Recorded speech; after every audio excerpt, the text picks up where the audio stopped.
पहला मरण कबूल जीवन की छड़ आस।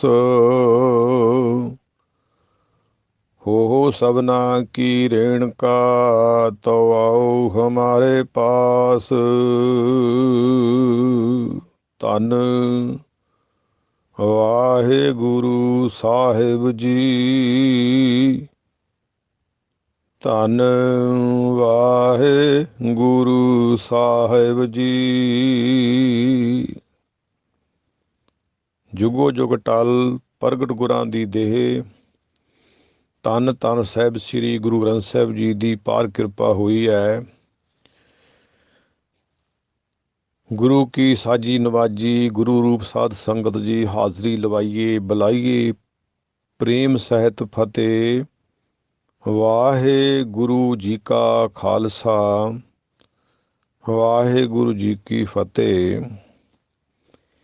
ਇਹ ਸਤਿਗੁਰਾਂ ਦਾ ਬਹੁਤ ਪਰਉਪਕਾਰ ਸਾਡੇ ਜੀਵਾਂ ਨੂੰ ਤਾਰਨ ਵਾਸਤੇ ਗੁਰੂ ਸਾਹਿਬ ਜੀ ਨੇ ਸਾਨੂੰ ਸੁਭਾਗ ਸਮਾਂ ਬਖਸ਼ਿਸ਼ ਕੀਤਾ ਹੈ। ਬਾਬਾਣੀਆਂ ਕਹਾਣੀਆਂ ਪੁੱਤ ਸਪੁੱਤ ਕਰੇਣ ਦੇ ਮਹਾਵਾਕਾਂ ਅਨੁਸਾਰ ਸਤਿਗੁਰਾਂ ਦੇ ਪਾਵਨ ਚਰਨਾਂ ਵਿੱਚ ਹਾਜ਼ਰੀ ਲਵਾਉਂਦਿਆਂ ਹੋਇਆਂ ਆਪਾਂ ਵਿਚਾਰ ਕਰੀਏ।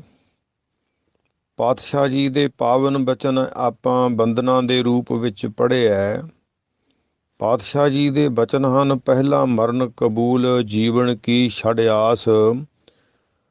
ਹੋ ਸਭਨਾ ਕੀ ਰੇਣਕਾ ਤੋ ਆਓ ਹਮਾਰੇ ਪਾਸ। ਇੰਨੀ ਨਿਮਰਤਾ, ਇੰਨਾ ਪਿਆਰ ਹੈ ਗੁਰੂ ਦੇ ਪਿਆਰ ਵਾਲੇ ਗੁਰਸਿੱਖਾ ਤੇਰੇ ਜੀਵਨ ਵਿੱਚ ਹੋਣਾ ਚਾਹੀਦਾ ਹੈ। ਤੂੰ ਬਾਹਰੀ ਪੱਖ ਤੇ ਜੋ ਸੰਸਾਰ ਵਿੱਚ ਵਿਚਰ ਰਿਹਾ ਹੈ, ਜੋ ਜੀਵਨ ਪੱਖ ਤੇ ਤੂੰ ਜਿੰਦਾ ਹੈ, ਉਸ ਪੱਖ ਤੋਂ ਟੁੱਟ ਭਾਵ ਕੇ ਮਰ ਜਾਹਾ। ਜਨਮ ਮਰੋ ਮਰੋ ਫੁਨ ਜੀਵੋ ਪੁਨਰਪ ਜਨਮ ਨਾ ਹੋਈ। ਇਹ ਜਿਹੜਾ ਜੀਵਨ ਹੈ ਇਹ ਜੀਵਨ ਛੱਡ ਦੇ। ਇਹ ਜੀਵਨ ਜਿਹੜਾ ਜਿਉਂਦਾ ਹੈ ਇਹ ਤੇਰਾ ਹੰਕਾਰ ਵਾਲਾ ਹੈ, ਵਿਕਾਰਾਂ ਵਾਲਾ ਹੈ, ਬਾਹਰੀ ਪੱਖ ਵਾਲਾ ਜੀਵਨ ਹੈ ਤੇਰਾ। ਤੂੰ ਦਰ ਤੇ ਪਰਵਾਨਿਆ ਜਾਵੇਂਗਾ। ਮੇਰੇ ਗੁਰੂ ਦੇ ਦਰ ਤੇ ਮੇਰੇ ਪਾਤਸ਼ਾਹ ਜੀ ਅਕਾਲ ਪੁਰਖ ਵਾਹਿਗੁਰੂ ਜੀ ਦੇ ਨਾਲ ਜੋੜਦੇ ਨੇ। ਰਾਮ ਸੰਤ ਮੈਂ ਭੇਦ ਕਿਛ ਨਾਹੀ, ਏਕ ਜਨ ਕਈ ਮੈਂ ਲੱਖ ਕਰੋੜੀ। ਰੱਬ ਦੇ ਪਿਆਰੇ ਸੰਤਾਂ ਵਿੱਚ, ਗੁਰੂ ਵਿੱਚ ਕੋਈ ਵੀ ਮੇਰੇ ਸਤਿਗੁਰੂ ਜੀ ਬਚਨ ਕਰਦੇ ਨੇ, ਫਰਕ ਨਹੀਂ ਹੁੰਦਾ। ਗੁਰੂ ਵੀ ਰੱਬ ਨਾਲ ਜੋੜਦਾ ਹੈ ਤੇ ਸੰਤ ਵੀ ਰੱਬ ਨਾਲ ਜੋੜਦੇ ਨੇ। ਕਬੀਰ ਰਾਮ ਜੋ ਦਾਤਾ ਮੁਕਤ ਕੋ, ਸੰਤ ਜਪਾਵੈ ਨਾਮ। ਮੇਰੇ ਪਾਤਸ਼ਾਹ ਜੀ ਅਕਾਲ ਪੁਰਖ ਵਾਹਿਗੁਰੂ ਦੇ ਦਰ ਤੇ ਪ੍ਰਵਾਨਗੀ ਦਿਵਾਉਣ ਵਾਸਤੇ, ਸਾਡੇ ਜੀਵਾਂ ਦੀ ਕਲਿਆਣ ਕਰਨ ਵਾਸਤੇ ਸਾਡੇ ਤੇ ਤਰਸ ਕਰਦੇ ਹੈ ਕਿ ਤੇਰੇ ਜੀਵਨ ਦੇ ਅੰਦਰ ਇਤਨੀ ਨਿਮਰਤਾ ਤੇ ਭਾਵਨਾ ਹੋਣੀ ਚਾਹੀਦੀ ਹੈ, ਤਾਂ ਤੂੰ ਦਰ ਦੇ ਉੱਤੇ ਪਰਮੇਸ਼ਰ ਦੇ ਦਰ ਤੇ ਕਬੂਲਿਆ ਜਾਵੇਂਗਾ। ਨਹੀਂ ਤਾਂ ਤੂੰ ਕਬੂਲਿਆ ਨਹੀਂ ਜਾਣਾ। ਹੋ ਸਭਨਾ ਕੀ ਰੇਣਕਾ ਤੋ ਆਓ ਹਮਾਰੇ ਪਾਸ। ਗੁਰੂ ਦੀ ਸੰਗਤ ਦੀ ਧੂੜ ਬਣ ਕੇ, ਚਰਨਾਂ ਦੀ ਧੂੜ ਬਣ ਕੇ ਦਰ ਤੇ ਪੇਸ਼ ਹੋ। ਰੱਬ ਦੇ ਦਰ ਤੇ ਉੱਤੇ ਪ੍ਰਵਾਨਗੀ ਤੈਨੂੰ ਮਿਲ ਜਾਏਗੀ। ਭਾਈ ਸਾਹਿਬ ਭਾਈ ਗੁਰਦਾਸ ਸਾਹਿਬ ਜੀ ਵੀ ਬਚਨਾਂ ਦੇ ਅੰਦਰ ਕੁਛ ਬਚਨ ਕਰਦੇ ਨੇ ਕਿ ਰੱਬ ਦੇ ਦਰ ਤੇ ਪ੍ਰਵਾਨਗੀ ਲੈਣ ਵਾਸਤੇ ਨਿਮਰਤਾ ਜੀਵਨ ਵਿੱਚ ਧਾਰਨ ਜ਼ਰੂਰੀ ਹੈ। ਕੁਛ ਸੁਣਨਾ ਚਾਹੀਦਾ ਹੈ, ਕੁਛ ਵਿਚਾਰਨਾ ਚਾਹੀਦਾ ਹੈ, ਕੁਛ ਪੜ੍ਹਨਾ ਚਾਹੀਦਾ ਹੈ ਜੇ ਕੁਛ ਗੁਣਾਂ ਦਾ ਧਾਰਨੀ ਬਣਨਾ ਹੈ। ਇਸੇ ਤਰ੍ਹਾਂ ਤੂੰ ਸ਼ਬਦ ਨੂੰ ਧਾਰਨ ਕਰਨਾ ਹੈ ਜੀਵਨ ਦੇ ਵਿੱਚ। ਜਿਸ ਤਰ੍ਹਾਂ ਤੂੰ ਜੀਵਨ ਦੀ ਮੰਜ਼ਿਲ ਚੱਲ ਕੇ ਅੱਗੇ ਨਿਕਲਦਾ ਹੈ, ਇਸੇ ਤਰ੍ਹਾਂ ਸ਼ਬਦ ਤੇ ਸੁਰਤ ਦਾ ਮਿਲਾਪ ਕਰਾਉਣ ਤੋਂ ਬਿਨਾਂ ਤੇਰੀ ਪ੍ਰਵਾਨਗੀ ਪਰਮੇਸ਼ਰ ਦੇ ਦਰ ਤੇ ਨਹੀਂ ਹੋ ਸਕਦੀ। ਤੈਨੂੰ ਸਮਝਾਵਾਂ ਮੈਂ। ਭਾਈ ਸਾਹਿਬ ਭਾਈ ਗੁਰਦਾਸ ਜੀ ਬਚਨਾਂ ਦੇ ਰਾਹੀਂ ਉਪਦੇਸ਼ ਕਰਦੇ ਨੇ। ਬੜੇ ਸੁੰਦਰ ਬਚਨ ਭਾਈ ਸਾਹਿਬ ਜੀ ਦੇ ਨੇ, ਜਿਨ੍ਹਾਂ ਨੂੰ ਪੜ੍ਹਦਿਆਂ ਆਨੰਦ ਆਉਂਦਾ ਹੈ, ਸੁਣਦਿਆਂ ਆਨੰਦ ਆਉਂਦਾ ਹੈ, ਵਿਚਾਰਦਿਆਂ ਆਨੰਦ ਆਉਂਦਾ ਹੈ। ਜੀਵਨ ਵਿੱਚ ਗਿਆਤ ਵੱਧਦੀ ਹੈ। ਸਤਿਗੁਰੂ ਜੀ ਦੇ ਪਿਆਰੇ ਸਿੱਖ ਭਾਈ ਸਾਹਿਬ ਭਾਈ ਗੁਰਦਾਸ ਜੀ ਆਪਣੇ ਪਾਵਨ ਮੁਖਾਰ ਬਿੰਦ ਤੋਂ ਉਪਦੇਸ਼ ਦ੍ਰਿੜ ਕਰਵਾਉਂਦੇ ਨੇ ਸਾਡੇ ਜੀਵਾਂ ਦੇ ਕਲਿਆਣ ਵਾਸਤੇ ਤੇ ਗੁਣਾਂ ਦੇ ਧਾਰਨੀ ਹੋਣ ਵਾਸਤੇ ਬੜੀ ਉੱਚੀ ਮੱਤ ਦੀ ਵਰਤੋਂ ਕਰਦਿਆਂ ਹੋਇਆਂ ਸਾਨੂੰ ਉਪਦੇਸ਼ ਸੁਣਾਉਂਦੇ ਹੈ। ਭਾਈ ਸਾਹਿਬ ਜੀ ਕਹਿੰਦੇ ਨੇ, ਪੇਖਤ ਪੇਖਤ ਜੈਸੇ ਰਤਨ ਪਾਰਖ ਹੋਤ, ਸੁਣਤ ਸੁਣਤ ਜੈਸੇ ਪੰਡਤ ਪਰਬੀਨ ਹੈ। ਜਿਵੇਂ ਵੇਖਦੇ ਆ ਰਤਨਾਂ ਦਾ ਪਾਰਖੂ ਕੋਈ ਹੋ ਜਾਂਦਾ ਹੈ ਤੇ ਸੁਣਦਿਆਂ ਕੋਈ ਗਿਆਨੀ ਪੁਰਸ਼ ਪੰਡਤ ਬਣ ਜਾਂਦਾ ਹੈ, ਵਿਦਵਾਨ ਬਣ ਜਾਂਦਾ ਹੈ। ਸੂੰਗਤ ਸੌਦਾ ਜੈਸੇ ਤੋ ਸੁਬਾਸੀ ਹੋਤ, ਗਾਵਤ ਗਾਵਤ ਜੈਸੇ ਗੈਨ ਗੁਨੀਨ ਹੈ। ਜਿਵੇਂ ਕੋਈ ਪਾਰਖੂ ਸੁੰਘਦਿਆਂ ਤਰ੍ਹਾਂ ਤਰ੍ਹਾਂ ਦੇ ਪਦਾਰਥਾਂ ਨੂੰ, ਭੋਜਨਾਂ ਨੂੰ ਸੁੰਘਦਿਆਂ ਉਸ ਦੀ ਸੁੰਘਣ ਸ਼ਕਤੀ ਉੱਚੀ ਹੋ ਜਾਂਦੀ ਹੈ। ਇਸੇ ਤਰ੍ਹਾਂ ਗਾਉਂਦਿਆਂ ਕੋਈ ਬੜਾ ਵੱਡਾ ਗੁਵੰਤਰੀ ਬਣ ਜਾਂਦਾ ਹੈ। ਭਾਈ ਸਾਹਿਬ ਜੀ ਦੇ ਬਚਨ ਉਪਦੇਸ਼ ਸ਼ਬਦ ਦੇ ਵੱਲ ਭਾਈ ਸਾਹਿਬ ਆਪਣੇ ਜੀਵਨ ਤੋਂ ਪ੍ਰੇਰਿਤ ਕਰਵਾਉਂਦੇ ਇਸ ਜੀਵ ਨੂੰ। ਜਿਸ ਤਰ੍ਹਾਂ ਕੋਈ ਲਿਖਦਿਆਂ ਲੇਖਕ ਬਣ ਜਾਂਦਾ ਹੈ, ਲਿਖਤ ਲੇਖ ਜੈਸੇ ਤੋਂ ਲੇਖਕ ਹੋਤ। ਜਿਸ ਤਰ੍ਹਾਂ ਕੋਈ ਲਿਖਦਿਆਂ ਲੇਖਕ ਬਣ ਜਾਂਦਾ ਹੈ, ਚਾਖਤ ਜੈਸੇ ਭੋਗੀ ਰਸ ਪੀਨ ਹੈ। ਜਿਵੇਂ ਛਕਦਿਆਂ ਪਦਾਰਥਾਂ ਨੂੰ ਪ੍ਰਸੰਨਤਾ ਆ ਜਾਂਦੀ ਹੈ, ਭੋਜਨਾਂ ਦੇ ਭੋਗਣ ਵਾਲੇ ਨੂੰ ਪ੍ਰਸੰਨ ਹੋ ਜਾਂਦਾ ਹੈ। ਭੋਗੀ ਰਸ ਪੀਨ ਹੈ। ਜਿਸ ਤਰ੍ਹਾਂ ਚਲਦਿਆਂ ਕੋਈ ਅਸਲੀ ਮੰਜ਼ਿਲ ਤੇ ਪਹੁੰਚ ਜਾਂਦਾ ਹੈ। ਭਾਈ ਸਾਹਿਬ ਜੀ ਦੇ ਅਗਲੇ ਬਚਨ ਹੈ, ਚਲਤ ਜੈਸੇ ਪਹੁੰਚੇ ਠਿਕਾਣਾ ਜਾਏ, ਖੋਜਤ ਗੁਰ ਸ਼ਬਦ ਲਿਵ ਲੀਨ ਹੈ। ਜਿਵੇਂ ਕੋਈ ਮੁਸਾਫਿਰ ਚੱਲ ਪੈਂਦਾ ਹੈ, ਆਪਣੀ ਮੰਜ਼ਿਲ ਵੱਲ ਵੱਧਦਾ ਹੈ, ਚਲਦਿਆਂ ਉਸ ਦਾ ਅਗਲਾ ਸਫ਼ਰ ਘਟ ਜਾਂਦਾ ਹੈ ਤੇ ਪਿਛਲਾ ਦੂਰ ਰਹਿ ਜਾਂਦਾ ਹੈ। ਜੀਵਨ ਦਾ ਸਫ਼ਰ ਵੀ ਅਸੀਂ ਸਾਰੇ ਭੋਗ ਰਹੇ ਹਾਂ। ਇਸੇ ਤਰ੍ਹਾਂ ਸਾਡਾ ਜੀਵਨ ਦਾ ਸਫ਼ਰ ਵੀ ਮੁੱਕਣ ਵਾਲਾ ਹੈ। ਗੁਰੂ ਸਾਹਿਬ ਜੀ ਦੇ ਪਾਵਨ ਬਚਨ ਉਹਨਾਂ ਨਾਲ ਜੋੜਨ ਵਾਸਤੇ ਫਰੀਦਾ ਅੱਗੋਂ ਨੇੜਾ ਆਇਆ, ਪਿੱਛਾ ਰਹਿਆ ਦੂਰ, ਅੱਗੋਂ ਨੇੜਾ ਆ ਰਿਹਾ। ਇੱਧਰ ਵੀ ਇਸ਼ਾਰਾ ਹੈ ਭਾਈ ਸਾਹਿਬ ਜੀ ਦਾ ਤੇ ਭਗਤ ਸਾਹਿਬ ਜੀ ਵੀ ਇਹੀ ਬਚਨ ਕਰਦੇ ਨੇ। ਖੋਜਤ ਗੁਰ ਸ਼ਬਦ ਲਿਵ ਲੀਨ ਹੈ। ਕੋਈ ਸ਼ਬਦ ਦੀ ਖੋਜ ਕਰਨ ਵਾਲਾ, ਰੱਬ ਦੀ ਬੰਦਗੀ ਤੇ ਰਾਹ ਤੇ ਤੁਰਨ ਵਾਲਾ, ਖੋਜਦਿਆਂ ਸ਼ਬਦ ਵਿੱਚ ਹੀ ਲਿਵ ਲੀਨ ਹੋ ਜਾਂਦਾ ਹੈ।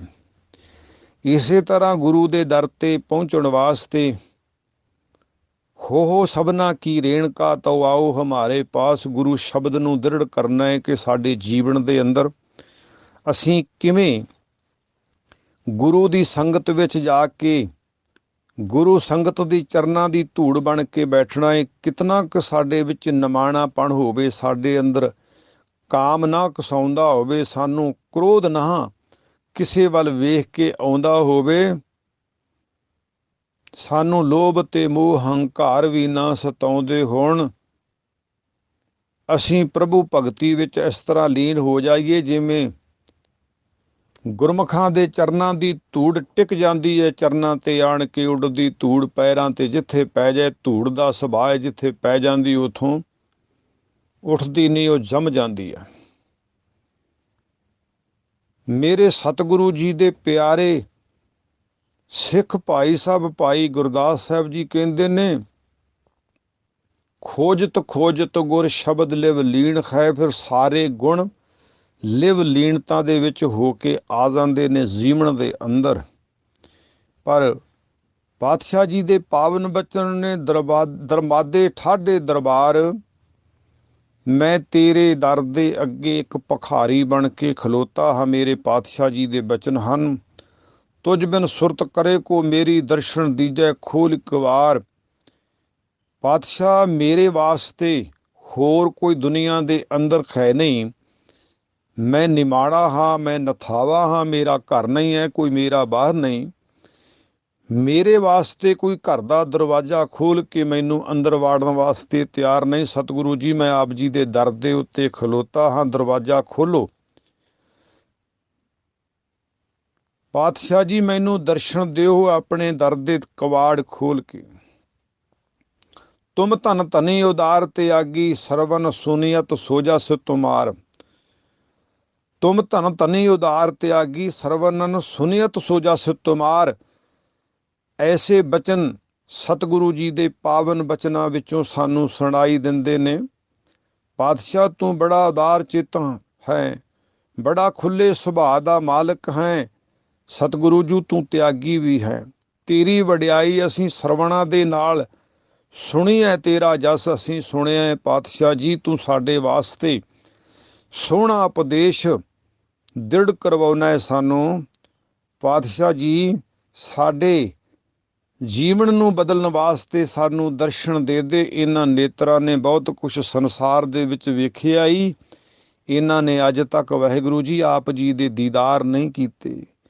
ਹੇ ਮਾਲਕ ਸਾਨੂੰ ਆਪਣੇ ਦੀਦਾਰ ਬਖਸ਼ਿਸ਼ ਕਰ। ਅਸੀਂ ਤੇਰੇ ਦਰ ਦੇ ਭਿਖਾਰੀ ਹਾਂ, ਅਸੀਂ ਤੇਰੇ ਦਰ ਦੇ ਉੱਤੇ ਪਾਤਸ਼ਾਹ ਜੀ ਆਏ ਹਾਂ। ਹੇ ਮੇਰੇ ਮਾਲਕ ਸਾਡੇ ਉੱਤੇ ਬਖਸ਼ਿਸ਼ ਕਰ, ਅਸੀਂ ਤੇਰੇ ਦਰ ਤੇ ਪਰਵਾਨੇ ਜਾਈਏ। ਸਾਨੂੰ ਆਇਆਂ ਨੂੰ ਪਾਤਸ਼ਾਹ ਜੀ ਆਪ ਚਰਨਾਂ ਦੇ ਨਾਲ ਲਾਓ, ਆਪਣਾ ਗੇਟ ਖੋਲੋ, ਆਪਣਾ ਦਰਵਾਜ਼ਾ ਖੋਲੋ, ਸਾਨੂੰ ਦਰਸ਼ਨ ਦੇਖੋ। ਭਗਤ ਕਬੀਰ ਜੀ ਨੇ ਵੀ ਇੱਕ ਭਿਖਾਰੀ ਹੋ ਕੇ ਬੇਨਤੀ ਕੀਤੀ ਹੈ, ਜਿਵੇਂ ਸਤਿਗੁਰਾਂ ਦੇ ਬਚਨ ਨੇ।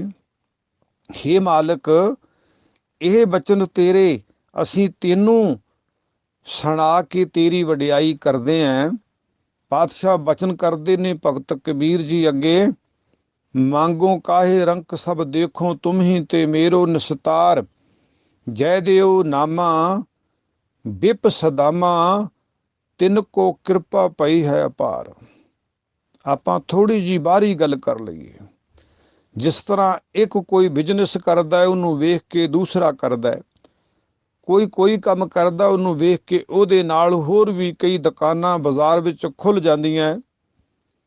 ਇਸੇ ਤਰ੍ਹਾਂ ਮੰਗਤੇ ਨੂੰ ਵੇਖ ਕੇ ਮੰਗਤੇ ਤਿਆਰ ਹੁੰਦੇ ਨੇ, ਵਿਹਲੜ ਲੋਕ ਤਿਆਰ ਹੁੰਦੇ ਨੇ, ਜਿਹੜੇ ਦੁਨਿਆਵੀ ਮਾਇਕ ਪਦਾਰਥ ਮੰਗਦੇ ਨੇ ਤੇ ਕੁਛ ਝੂਠ ਵੀ ਬੋਲਦੇ ਨੇ, ਕੁਛ ਫਰੇਬ ਵੀ ਕਰਦੇ ਨੇ। ਭੇਖ ਦਿਖਾਇਓ ਜਗਤ ਕੋ ਲੋਗਣ ਕੋ, ਬਸ ਕੀਨ ਅੰਤਕਾਲ ਕਾਤੀ ਘਟਿਓ ਬਾਸ ਨਰਕ ਮੋਲੀਨ। ਐਸੇ ਸੰਸਾਰ ਵਿੱਚ ਵੀ ਹੈਗੇ ਨੇ ਜਿਹੜੇ ਵੇਖ ਕੇ ਇੱਕ ਦੂਜੇ ਨੂੰ ਅੱਗੇ ਵੱਧਦੇ ਨੇ ਕਿ ਮੈਂ ਕਿਉਂ ਘੱਟ ਰਹਿ ਜਾਵਾਂ।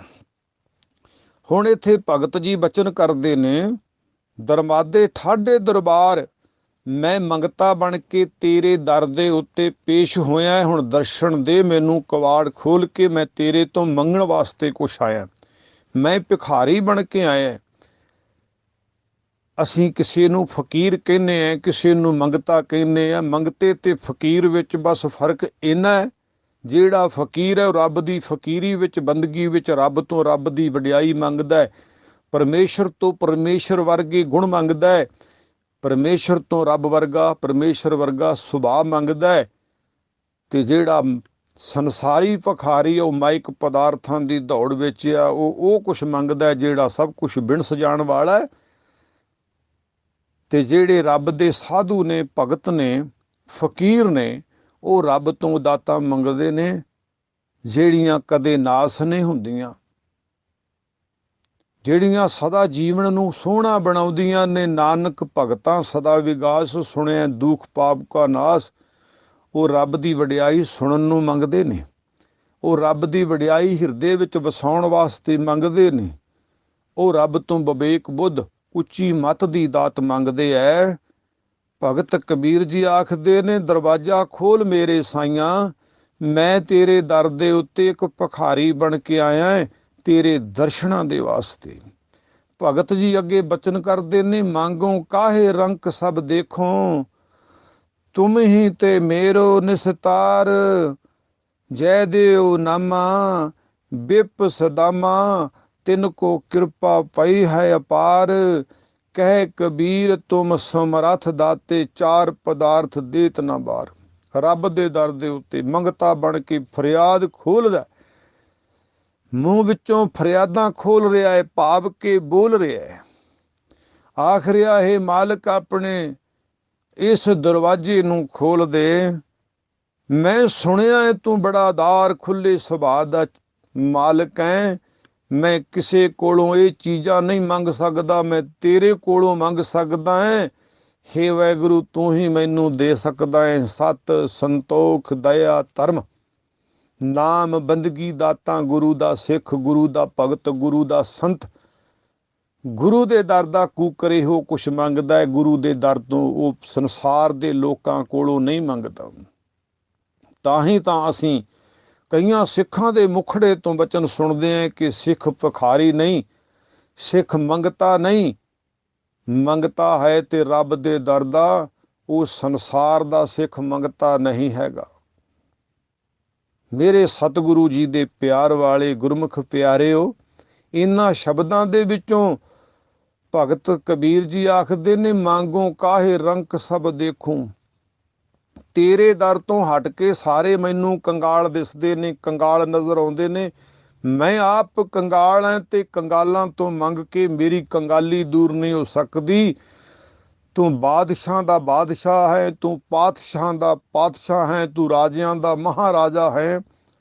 ਹੇ ਮਾਲਕ ਮੈਨੂੰ ਆਪਣੇ ਦਰ ਦੇ ਅੰਦਰ ਆ ਲੈਣ ਦੇ, ਮੈਂ ਭਿਖਾਰੀ ਹਾਂ। ਆਪਾਂ ਸੰਸਾਰੀ ਭਿਖਾਰੀਆਂ ਨੂੰ ਵੇਖਦੇ ਹਾਂ ਨਾ, ਆਪਣੇ ਘਰਾਂ ਵਿੱਚ ਆਣ ਕੇ ਬਾਹਰੋਂ ਖਲੋ ਕੇ ਜਿਵੇਂ ਰੌਲਾ ਪਾਉਂਦੇ ਨੇ, ਬੂਹਾ ਖੋਲੋ ਸਾਨੂੰ ਸੰਸਾਰੀ ਪਦਾਰਥ ਭੁੱਖ ਲੱਗੀ ਹੈ, ਤਨ ਉੱਤੇ ਕੱਪੜਾ ਨਹੀਂ, ਸਾਨੂੰ ਕੁਛ ਦਿਓ। ਇਸੇ ਤਰ੍ਹਾਂ ਭਗਤ ਕਬੀਰ ਜੀ ਰੱਬ ਦੇ ਦਰ ਦੇ ਉੱਤੇ ਪ੍ਰਵਾਨਗੀ ਲੈਣ ਵਾਸਤੇ ਆਵਾਜ਼ ਮਾਰ ਰਹੇ ਨੇ ਤੇ ਕੀ ਮੰਗ ਰਹੇ ਨੇ? ਦਰਸ਼ਨ ਮੰਗਦੇ ਆ, ਨਾਮ ਦੀ ਦਾਤ ਮੰਗਦੇ ਆ ਤੇ ਨਾਲੇ ਆਖਦੇ ਮੈਂ ਸੰਸਾਰ ਦੇ ਅੰਦਰੋਂ ਕੁਛ ਨਹੀਂ ਮੰਗ ਸਕਦਾ, ਕਿਉਂ ਮੈਂ ਆਪ ਕੰਗਾਲ ਹਾਂ ਤੇ ਕੰਗਾਲਾਂ ਤੋਂ ਮੰਗ ਕੇ ਕੰਗਾਲ ਕਦੇ ਬਾਦਸ਼ਾਹ ਨਹੀਂ ਹੋ ਜਾਂਦਾ।